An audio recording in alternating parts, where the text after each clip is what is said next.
आप देख रहे हैं न्यूज नाउ 24/7। ताज़ा खबरों के लिए हमारे साथ बने रहें। जैसा कि हम सबको देखने को मिलता है, कुछ लोगों की एक फितरत होती है, हर अच्छे कार्य में रोड़ा अटकाना, अफवाह पैदा करना, गुमराह करना और कहीं ना कहीं नवचयनित लेखपालों के नियुक्ति पत्र वितरण में भी इस प्रकार के रोड़े अटकाने के प्रयास हुए। नवचयनित युवाओं को उनकी आकांक्षा के अनुरूप यह नियुक्ति पत्र आज प्रदान हो रहा है, इसके लिए मैं आप सबको बधाई देता हूं। प्रदेश सरकार और डबल इंजन की सरकार युवाओं के रोजगार और उनकी नौकरी के लिए पूरी प्रतिबद्धता के साथ कार्य कर रही है। 1,54,000 से अधिक हम लोगों ने शिक्षकों की भर्ती की प्रक्रिया को पूरा किया और अन्य विभागों में भी इसी प्रकार की, चाहे वह लोक निर्माण विभाग हो, चाहे वह राजस्व विभाग हो, चाहे वह सिंचाई विभाग हो, इन सब में भी नियुक्ति की इस प्रक्रिया को समयबद्ध तरीके से आगे बढ़ाने का कार्य किया गया और परिणाम हम सब के सामने है। यूपी के सीएम योगी आदित्यनाथ ने 7,720 लेखपालों को दिए नियुक्ति पत्र। कहा, पहले जिले एक परिवार में बंटते थे और चाचा भतीजा वसूली करते थे। उन्होंने कहा कि लेखपालों की नियुक्ति प्रक्रिया में भी रोड़े अटकाने का प्रयास किया गया, लेकिन प्रक्रिया को निष्पक्षता से पूरा कर लिया गया है। उन्होंने भर्ती प्रक्रिया को लेकर प्रदेश की पूर्ववर्ती सपा सरकार पर भी निशाना साधा। मुख्यमंत्री योगी आदित्यनाथ ने कहा कि 2022 की राजस्व विभाग के द्वारा भर्तियों को अधीनस्थ सेवा चयन आयोग ने पूरा कर लिया है। उन्होंने कहा कि कुछ लोगों की फितरत होती है अच्छे कार्यों में रोड़े अटकाना और गुमराह करना। उन्होंने इस कार्य में भी रोड़े अटकाए, लेकिन अधीनस्थ चयन आयोग सुप्रीम कोर्ट तक गया और आज ये नियुक्ति पत्र वितरित किया जा रहा है। इस प्रक्रिया के पूरी होते ही प्रदेश में 30,837 लेखपालों की नियुक्ति प्रक्रिया पूरी हो जाएगी। मुख्यमंत्री योगी आदित्यनाथ लखनऊ के लोक भवन में 7,720 लेखपालों को नियुक्ति पत्र वितरण कार्यक्रम में बोल रहे थे। उन्होंने कहा कि सरकार द्वारा पिछले 7 वर्षों से नियुक्ति प्रक्रिया निष्पक्ष रूप से चल रही है। इसकी वजह से 6 लाख से ज्यादा युवा प्रदेश की उन्नति में सहयोग दे रहे हैं। पुलिस विभाग ने ही अकेले 1,55,000 युवा भर्ती किए। अब बिना भेदभाव और आरक्षण नियमों का पालन करते हुए युवा योग्यता अनुरूप भर्ती हो रहे हैं। 7,720 नवचयनित युवाओं को आज उनकी आकांक्षा के अनुरूप राजस्व विभाग में लेखपाल के रूप में नियुक्ति पत्र वितरण हो रहे हैं। इस अवसर पर आप सभी को, जो यहाँ पर बैठे हैं, प्रदेश के अलग अलग कमिश्नरी मुख्यालय पर भी ये समारोह चल रहा है, एक कार्यक्रम वहाँ सीधे लाइव हो रहा है, उन सभी को, उनके अभिभावकों को हृदय से बधाई देते हुए मैं अपनी शुभकामनाएं देता हूँ।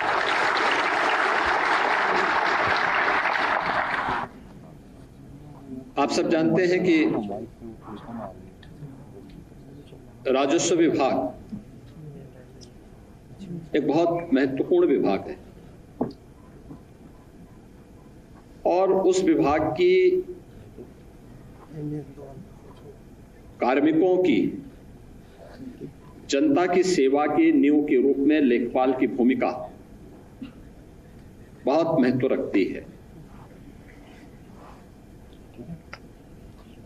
वर्षों से मांग चल रही थी, लेखपालों के पद खाली पड़े हुए थे और प्रदेश ने आम जनमानस की सुविधा और प्रदेश में निवेश की व्यापक संभावनाओं को ध्यान में रख करके इस नियुक्ति की प्रक्रिया को समयबद्ध तरीके से आगे बढ़ाने के लिए 2022 में राजस्व विभाग ने अपना अध्याचन अधीनस्थ सेवा चयन आयोग को प्रदान किया था, चयन की प्रक्रिया पूरी ईमानदारी और पारदर्शिता के साथ अधीनस्थ सेवा चयन आयोग ने संपन्न की, लेकिन जैसा कि हम सबको देखने को मिलता है, कुछ लोगों की एक फितरत होती है, हर अच्छे कार्य में रोड़ा अटकाना, अफवाह पैदा करना, गुमराह करना और कहीं ना कहीं नवचयनित लेखपालों के नियुक्ति पत्र वितरण में भी इस प्रकार के रोड़े अटकाने के प्रयास हुए।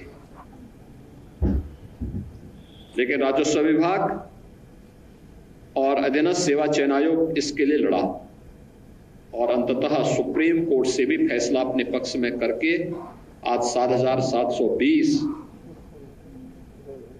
नवचयनित युवाओं को उनकी आकांक्षा के अनुरूप यह नियुक्ति पत्र आज प्रदान हो रहा है। इसके लिए मैं आप सबको बधाई देता हूं।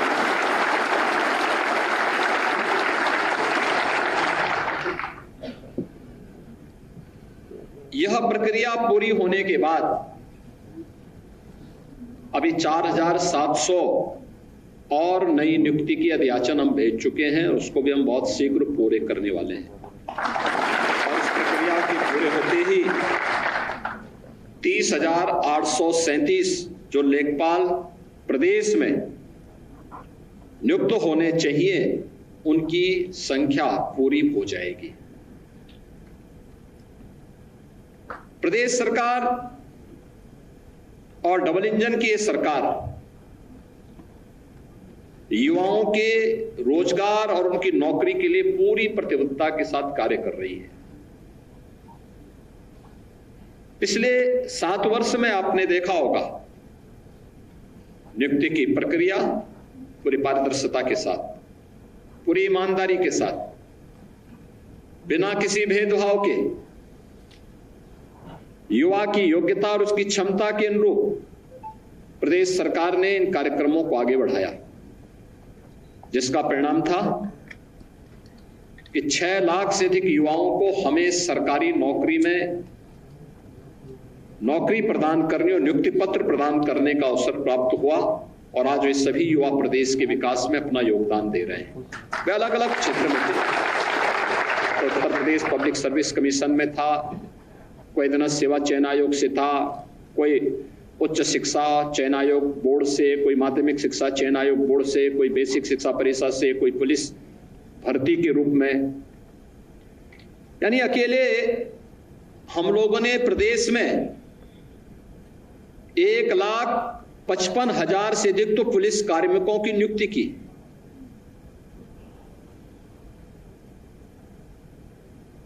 एक 1,54,000 से अधिक हम लोगों ने शिक्षकों की भर्ती की प्रक्रिया को पूरा किया और अन्य विभागों में भी इसी प्रकार की, चाहे वह लोक निर्माण विभाग हो, चाहे वह राजस्व विभाग हो, चाहे वह सिंचाई विभाग हो, इन सब में भी नियुक्ति की इस प्रक्रिया को समयबद्ध तरीके से आगे बढ़ाने का कार्य किया गया और परिणाम हम सब के सामने है कि 6 लाख युवा जहां सरकारी नौकरी प्रदेश के अंदर पहली बार प्राप्त किया। इससे पहले एक साथ इतनी बड़ी संख्या में नौकरी इतने कम समय में युवाओं को प्राप्त हुआ हो, ये नहीं देखने को मिला और बिना किसी भेदभाव के। उसके साथ आरक्षण के नियमों का पालन करते हुए, योग्यता और उसकी क्षमता के अनुरूप उसकी प्रतिभा का सम्मान करते हुए जब चयन की प्रक्रिया पूरी हुई तो आज वो युवा अपनी प्रतिभा और अपनी योग्यता का लाभ प्रदेश को दे रहा है। लेकिन 2017 के पहले क्या होता था? ये जो भर्ती, आधे लेखपालों के पद खाली पड़े हुए, क्यों पड़े हुए थे? क्योंकि भर्ती नहीं होती थी। भर्ती की प्रक्रिया में तमाम होल थे। भर्ती की प्रक्रिया को पहले ही चाचा भतीजे की जोड़ी वसूली के लिए निकल पड़ती थी और पूरा खानदान अलग अलग जिले आवंटित हो जाते थे। मुझे याद है लेखपालों की भर्ती की एक प्रक्रिया को कैसे इन्होंने दागी बना दिया था। लेकिन एक ये प्रक्रिया है, इस 7,720 लेखपालों की पद प्रदेश के अंदर भरे गए। और मैं कह सकता हूं, एक भी व्यक्ति ये नहीं कह सकता कि अध्याचन से लेकर के नियुक्ति पत्र वितरण की इस पूरी प्रक्रिया में, चयन की प्रक्रिया हो या उनको नियुक्ति पत्र देकर के जिला आवंटित करने तक, किसी को सिफारिश कराने की आवश्यकता नहीं पड़ी, किसी को यह कहने की आवश्यकता नहीं पड़ी साथ हमारी तैनाती हो जाए, क्योंकि उसे मालूम है, उसे विश्वास है, और युवाओं का विश्वास हमारी सबसे बड़ी पूंजी है, क्योंकि इस युवा के लिए ही सरकार पूरी ताकत लगा रही है, जिससे उसके उज्जवल भविष्य के माध्यम से हम प्रदेश के विकास के पथ को अग्रसर करके उत्तर प्रदेश को देश की सबसे बड़ी अर्थव्यवस्था के रूप में स्थापित कर सके। ये जो प्रक्रिया हमने यहां पर प्रारंभ की, ये प्रक्रिया उसी का हिस्सा है। 6 लाख सरकारी नौकरी मिलना और साथ साथ प्रदेश सरकार ने बेहतरीन कानून व्यवस्था की स्थिति पैदा करके जो माहौल प्रदेश के अंदर बनाया, आज उसका परिणाम भी हमारे पास है। प्रदेश में अब तक हमारी सरकार 15 लाख करोड़ रुपए से अधिक के निवेश के प्रस्तावों को ग्राउंड ब्रेकिंग करा चुकी है, यानी उनका जमीनी धरातल पर उतारने में सफलता प्राप्त कर दी है। और हमारे पास अभी लगभग 30 लाख करोड़ रुपए के निवेश के प्रस्ताव बाकी हैं, जिनको जमीनी धरातल पर उतारने की कार्रवाई हमारे स्तर पर चल रही है। जो बेहतरीन निवेश का माहौल प्रदेश के अंदर बना, एमएसएमई सेक्टर को प्रोत्साहित करने का कार्य हुआ, इन सब से भी हमने प्रदेश में 1,62,00,000 से अधिक युवाओं को अपने ही गांव और अपने ही घर में, अपने ही जनपद में नौकरी की संभावना उपलब्ध करवाई। ये भी प्रदेश के युवाओं के लिए एक अवसर प्राप्त हुआ। पहली बार इतनी बड़ी संख्या में अपने जनपद और अपने गांव में सुविधा प्राप्त हुई। और यही नहीं, प्रदेश ने स्वरोजगार के लिए भी केंद्र और राज्य सरकार की विभिन्न योजनाओं को आगे बढ़ाने के लिए भी जो कार्य प्रारंभ किया, जिसमें प्रदेश सरकार के स्तर पर, विभिन्न स्तर पर जो प्रयास प्रारंभ हुए, आज उसका परिणाम किस रूप में हम सबके सामने प्राप्त हो रहा। प्रधानमंत्री मुद्रा योजना है, प्रधानमंत्री स्वरोजगार की योजना है, मुख्यमंत्री युवा स्वरोजगार की योजना है, 1 डिस्ट्रिक्ट 1 प्रोडक्ट की योजना है, प्रदेश के अंदर विश्वकर्मा श्रम सम्मान और केंद्र के स्तर पर पीएम विश्वकर्मा जैसी योजनाओं के माध्यम से भी हमने प्रदेश में 62 लाख से अधिक युवाओं को स्वतः रोजगार के साथ जोड़ने का काम भी प्राप्त यहां पे प्रदान किया है। आज इसी का परिणाम है, अनएम्प्लॉयमेंट रेट यूपी का तेजी के साथ नीचे गिरा है और अधिक से अधिक मात्रा में युवाओं को नौकरी और रोजगार, स्वतः रोजगार के साथ जुड़ने का एक अवसर प्राप्त हुआ है। मुझे याद है 2017 के पहले इसका परिणाम, लोग कहते हैं कि आखिर इन युवाओं को नौकरी देने से क्या हुआ। मैं कहता हूं इसका परिणाम हुआ कि उस युवा ऊर्जा ने, उस युवा प्रतिभा ने अपनी योग्यता को साबित किया। 2017 के पहले जो उत्तर प्रदेश देश की 6ठी अर्थव्यवस्था माना जाता था, वही उत्तर प्रदेश आज देश की दूसरी बड़ी अर्थव्यवस्था और सबसे तेजी के साथ स्थापित किया है। ये जो कार्य हुए हैं, इसने उत्तर प्रदेश को एक पहचान दी, उसने उत्तर प्रदेश को एक पहचान दी। ये वही उत्तर प्रदेश है जिस उत्तर प्रदेश का युवा उत्तर प्रदेश से बाहर कहीं जाता था, उत्तर प्रदेश का नाम सुनते ही उसको पहले ही साइड कर दिया जाता था। कुछ जिलों की छवि तो ऐसी बना दी गई थी कि उस जिले के नाम पर, अभी मैं देख रहा था, आजमगढ़ जिले से जो युवा आया था त्रिपाठी हमारे पास लेखपाल की नियुक्ति प्राप्त करने के लिए, नियुक्ति पत्र प्राप्त करने के लिए, 2017 के पहले ये युवा कहीं यूपी से बाहर गया होता, कहता साहब मैं इस जनपद से हूं, तो लोग उसको नौकरी की बात तो दूर, कहीं होटल और धर्मशाला में भी कमरा नहीं देते। ये छवि बनाई हुई थी। आज ऐसा नहीं, आज उत्तर प्रदेश का युवा कहीं भी जाएगा बड़े सम्मान की निगाहों से देखा जाता है, क्योंकि इसे मालूम है ये नए उत्तर प्रदेश का नया युवा है, इसकी प्रतिभा का लोहा दुनिया मान रही है। और इसीलिए मैं आज आपसे कहने के लिए आया हूं, जो एक नई पहचान बनी है आज, इस पहचान को बरकरार रखने की आवश्यकता है और इसमें आपको अपनी पूरी ताकत, पूरी ऊर्जा लगानी है। नए अवसर मिलेंगे, ये तो मैंने नई नियुक्ति और नए लोगों के रोजगार की बात की। इससे पहले क्यों नहीं हो पाती थी? क्योंकि नियत साफ नहीं थी, भाई भतीजावाद होता था, लोगों के साथ भेदभाव होता था, नियुक्ति के नाम पर पैसे वसूले जाते थे और न्यायालय को हस्तक्षेप करना पड़ता था, कोर्ट के स्टे होते थे, सरकार उसमें किम कर्तव्य विमूढ़ की स्थिति में होती थी, क्योंकि अगर स्टे वैकेट कराते हैं तो फिर उनको ये लगता था कि अच्छा खासा पैसा उनके दलालों के, गुर्गों के सब समाप्त हो जाएंगे, इसलिए वे उस पर रुचि भी नहीं लेते थे। आपने देखा होगा, अधियाचन गया, नियुक्ति की प्रक्रिया पूरी हुई, इसके बाद कुछ लोग न्यायालय में गए, क्योंकि कुछ लोगों की आदत होती है कि अच्छे कार्य में रोड़ा तो अटकाना ही अटकाना है, कुछ ना कुछ बोलना ही है। लेकिन अंततः सुप्रीम कोर्ट से भी हम लोग जीत करके आए और अब इन सभी युवाओं को ये नौकरी पत्र, नियुक्ति पत्र प्रदान किए जा रहे हैं। आपने देखा होगा कहीं कोई भेदभाव नहीं, कोई सिफारिश नहीं। तो अगर बिना भेदभाव और बिना सिफारिश के आपको नियुक्ति पत्र प्राप्त हो रहा है तो आपकी जिम्मेदारी भी बनती है कि बिना किसी सिफारिश के प्रदेश में ईज ऑफ डूइंग बिजनेस की, एक गरीब की ईज ऑफ लिविंग के लिए आपके स्तर पर बड़े कार्य हो सकते हैं, अच्छे कार्य हो सकते हैं, और उसमें अपनी पहचान बनाना, अपने आप को स्थापित करना, सरकार यही अपेक्षा आपसे रखती है। एक गरीब के जीवन में आपका कार्य लगे, आपकी ऊर्जा लगे, आपकी प्रतिभा लगे, प्रदेश के अंदर निवेश की संभावनाओं में आपका पूरा सहयोग मिले, सकारात्मक सहयोग मिले, प्रदेश के अंदर जाति, निवास और अन्य आय प्रमाण पत्र प्रदान करने के लिए एक जो समय सीमा हमने घोषित की है उसके अनुसार एक सहयोग आम जनमानस और युवाओं को प्राप्त हो। वरासत, नामांतरण और पैमाइश से जुड़ी हुई कार्रवाई हम समय पे पूरा करें।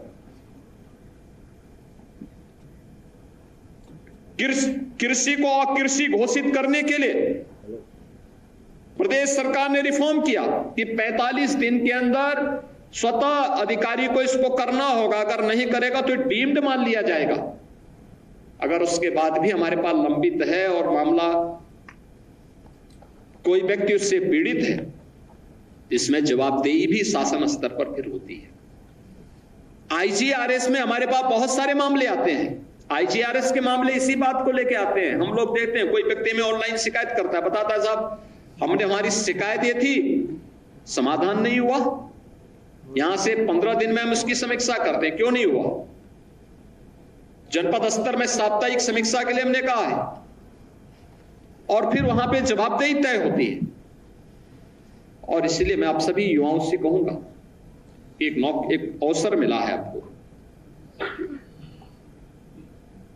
और यह अवसर आपके आगे बढ़ने के लिए अगले 10 वर्ष तक इतनी मेहनत करिए कि 35 वर्ष की आपकी सरकारी सेवा की नींव इतनी सुदृढ़ हो कि आपके प्रमोशन भी आसानी से हो सके और आपको आगे बढ़ने का भी एक अवसर प्राप्त हो सके, लोगों के बीच में आपकी अच्छी छवि बन जाए। यानी इतनी महत्वपूर्ण कड़ी लेखपाल की। लेकिन बहुत बार होता है कि लेखपाल नाम से ही लोग घबराने लगते हैं, तो घबराहट न हो। आप तो जनता के बीच में आपका जुड़ाव इतना नजदीक होता है, किसी को पट्टे की जमीन देनी है, किसी को वरासत का कार्य करना है, किसी के नामांतरण का कार्य संपन्न करना है, कृषि को अकृषि घोषित करने के लिए कोई निवेश की संभावनाओं को आगे बढ़ाना है, कहीं पर पैमाइश की कार्रवाई को संपन्न करना है। छोटे छोटे यानी विवाद और जो हिंसक वारदातें होती हैं ग्रामीण क्षेत्र में या शहरी क्षेत्र में केवल 1 फुट 2 फुट के लिए होती है, अगर हम समय पे उसको पैमाइश करके सीमांकन कर लें, बता दें कि भाई ये है व्यवस्था, पुलिस की व्यवस्था का, पुलिस का सहयोग ले लें। कहीं पर आपने देखा है कि कोई दबंग भूमाफिया जबरदस्ती सरकारी जमीन पर या किसी गरीब की जमीन पर कब्जा कर रहा है, वहां पर एंटी भूमाफिया टास्क फोर्स के साथ जाकर के हम बड़ी कार्रवाई कर लें। कहीं पर निवेश के लिए कोई प्रस्ताव आया है, उसको समयबद्ध तरीके से आगे बढ़ा लें। आपदा, बाढ़ जैसी आपदा को लेकर के हम समयबद्ध तरीके से लोगों को राहत दे दें। कृषक दुर्घटना बीमा योजना में कृषक, उसके परिवार के किसी सदस्य या फिर बटाईदार और उसके परिवार के किसी सदस्य की किसी आपदा में मृत्यु होने पर समयबद्ध तरीके से राहत की धनराशि उस परिवार को प्राप्त हो जाए। कितना आपको इसका यश मिलेगा, कितना आपके खाते में पुण्य आएगा। लेकिन जब हम लोग अनावश्यक लटकाने का प्रयास करते हैं, पता लगा है ए का मुआवजा है वो बी को मिल जा रहा है, ए वाला बेचारा देखता रह जा रहा है, या पैमाइश में गरीब तो देखता रह जा रहा है लेकिन कोई दबंग व्यक्ति कब्जा कर दे रहा है या कब्जा करवा दिया जा रहा है। गलत तरीके से कोई भी कार्य न करें। और इसके लिए टेक्नोलॉजी का उपयोग, अब तो पूरी यहां पर राजस्व की पूरी व्यवस्था ही डिजिटाइज हो रही है। लैपटॉप और टैबलेट उपलब्ध करवाने की कार्रवाई उनकी ट्रेनिंग के साथ हमें जोड़ना होगा। कोऑर्डिनेट से पता लग जाएगा कहां की क्या स्थिति है। आदरणीय प्रधानमंत्री जी ने व्यवस्था की, जहां एक और युवाओं को रोजगार और नौकरी मिले, यह उनकी प्रतिबद्धता और मिशन का हिस्सा है। वहीं साथ साथ ग्रामीण क्षेत्र में निवास करने वाला कोई भी व्यक्ति अगर परंपरागत रूप से गांव की जमीन पर, ग्राम समाज की आबादी की जमीन पर मकान बना के रह रहा है, तो उसके जमीन का मालिकाना अधिकार उसको घरौनी के माध्यम से प्राप्त हो सके। बड़े स्तर पर कार्य चल रहा है। अब तक 63 लाख से अधिक लोगों को हम लोगों ने व्यवस्था दे दी है और हमारा प्रयास है कि इस वर्ष तक हम लोग सभी 1,25,00,000 परिवारों को ये सुविधा उपलब्ध करवा देंगे कि जहां पर वह बसा है वहां का मालिकाना अधिकार घरौनी के माध्यम से उसको उपलब्ध करवा दिया जाए, जिससे वह व्यक्ति गांव की सारे जमीन संबंधी विवाद वहीं पे समाप्त हो सके। कितने लोगों के जीवन में आप परिवर्तन कर सकते हैं। ईज ऑफ लिविंग भी है और ईज ऑफ डूइंग बिजनेस भी है, और इस पर आपको बेहतर प्रयास करना है। सरकार यही अपेक्षा करती है कि हम लोग इस दिशा में प्रयास प्रारंभ करें, और मुझे लगता है कि वह आपके लिए आगे बढ़ने का एक अवसर भी होगा। और इसीलिए नियुक्ति पत्र वितरण के इस कार्यक्रम के साथ मैं स्वयं अपने किसी न किसी सीनियर मंत्री के साथ आता हूं और यही अपेक्षा करता हूं कि हम बेहतर करें, लोगों के जीवन में हमारी कार्य पद्धति एक छाप छोड़े, लोग हमारे प्रति सम्मान का भाव रखें। इस प्रकार का भाव, इस प्रकार का आपको अपने कार्य पद्धति को बनाना होगा, और इसी कार्य पद्धति के लिए आज मैं यहाँ पर आपके बीच में यहाँ पर उपस्थित हुआ हूँ। आज के इस अवसर पर मैं आप सभी को एक बार फिर से हृदय से बधाई देता हूँ, अपनी शुभकामनाएं देता हूँ और विश्वास करता हूँ कि शासन की अपेक्षा के अनुरूप आप अपने कार्यकाल के दौरान बेहतरीन करके प्रदेश को देश की अग्रणी अर्थव्यवस्था के रूप में स्थापित करने के, प्रधानमंत्री मोदी जी के $1 ट्रिलियन की यूपी की इकोनॉमी को बनाने के इस अभियान का हिस्सा बनेंगे। आप सबके प्रति मेरी शुभकामनाएं। धन्यवाद। जय हिंद। उत्तर प्रदेश से खलील मलिक की रिपोर्ट। आपको यह वीडियो पसंद आया हो तो इसे लाइक करें, हमारे चैनल को सब्सक्राइब करें।